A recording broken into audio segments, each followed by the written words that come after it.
everyone, welcome to our second episode of Technique Time with our friends at American Express Gold Card.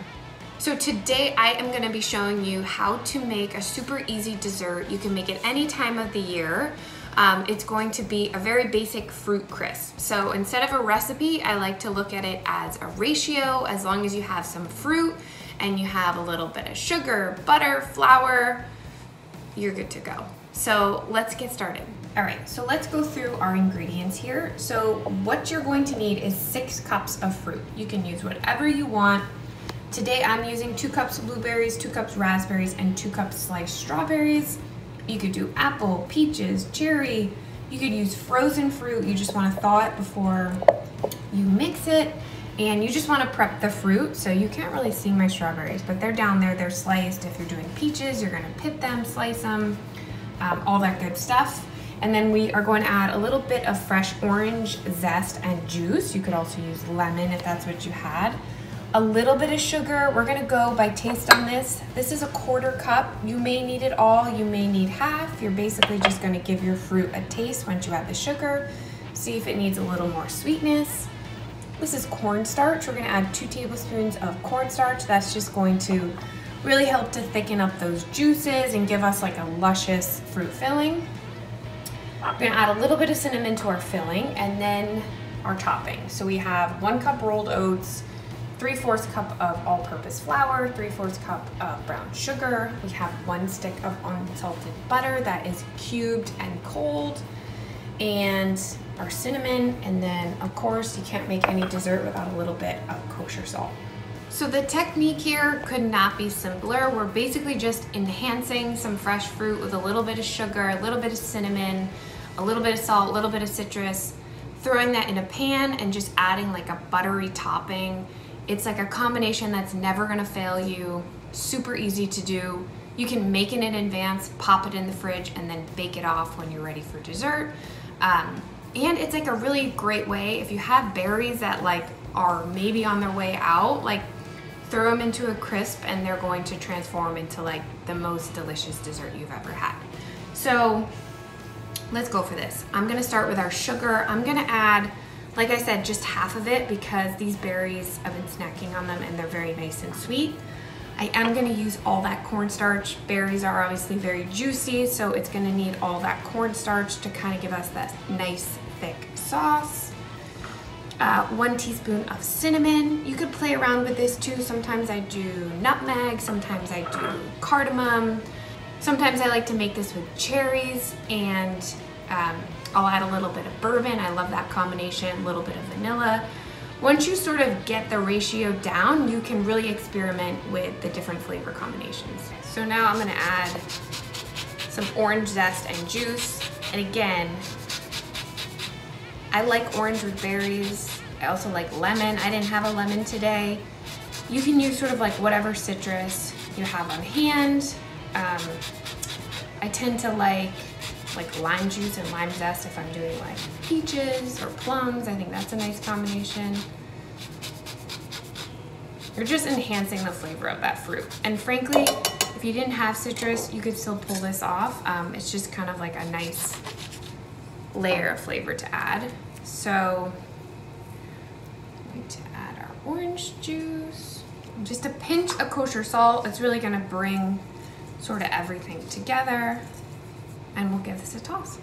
Okay, so I like to just use sort of a spatula and very gently fold this together. You don't want to sort of mash those berries too much. It's obviously okay if some of them break up a little bit, but I like to kind of keep them as full as I possibly can. And you don't need to go crazy here. You just want to make sure everything is coated with that sugar, cornstarch, cinnamon, and orange juice. I'm just going to taste 1 berry. It's yummy just like this. I don't think this needs any sugar, so like I said, I just used half of this sugar. So you can always kind of like taste and see if it's something super tart, you can add the rest, but this is good to go, so we'll pop it in our pan. So I just have a 10-inch coated cast iron skillet. This is like my favorite pan, so that's why I'm using this. You could just use a standard baking dish, a glass baking dish, stoneware, whatever you have. I kind of like the way that it looks in the skillet. And I'm just going to transfer our fruit. I coated it with a little bit of butter too. And get all that juice in there. And we'll just kind of zhuzh this into an even layer, and now we can make our topping. Okay, so our crisp topping, if you've ever made like a streusel or even like a pie dough, it's sort of like a similar philosophy. So I'm going to add our 1 cup of rolled oats. I'm going to add 3/4 cup all-purpose flour. I'm going to add the rest of our cinnamon, pinch of kosher salt, and then our brown sugar. I'm just going to kind of mix this all through just with my fingers, just till everything is really well combined, and then we will work in our butter.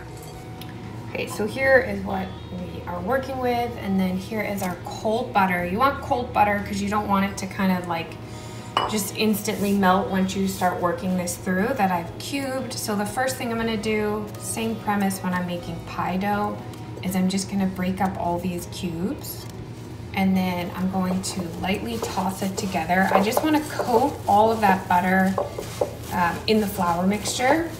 And then once it's coated, I'm gonna kind of just use my fingertips to work it through. We're going for like pea-sized clumps, and the mixture is going to sort of resemble like wet sand. We want it to kind of hold together and clump together so it makes a really delicious topping. So here's what we're looking for. You can see it kind of looks like wet sand at the beach, but if I pinch it together, it's kind of gonna hold its shape. So this is ready to go on our fruit. So I just put our pan on a rimmed baking sheet just because this is gonna get super juicy and bubbly, and I just don't want any big messes in the oven. So throw it on a rimmed baking sheet, and now we can add our topping.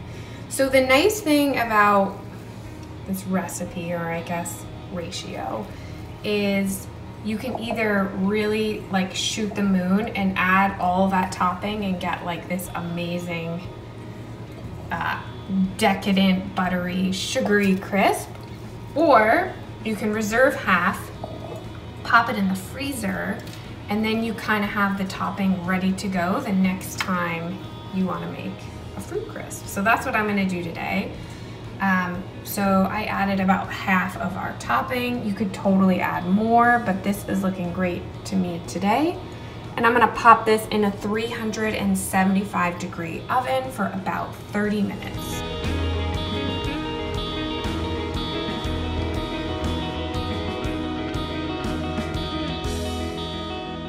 I'm just going to add a little bit of vanilla ice cream because you can't have a crisp without ice cream, right? And we are ready to dig into this. So easy. Took probably about an hour from start to finish. Most of that is hands off. I'm gonna steal a scoop right from the pan. Look at that. Berries are so juicy. So yummy. I'm gonna steal one more bite. It's like 8:30 in the morning. This counts as breakfast, I feel like. So to help fight the spread of COVID-19, American Express is matching card member donations to Feeding America, up to 1 million in total donations when card members use membership rewards points. So you can learn all about that in the caption below and on our website. Make sure you use your American Express Gold Card when you're grocery shopping, and you can earn 4 times the rewards points at participating US supermarkets. Points limits and terms apply. You can get the full recipe on thefeedfeed.com, and we'll see you guys soon.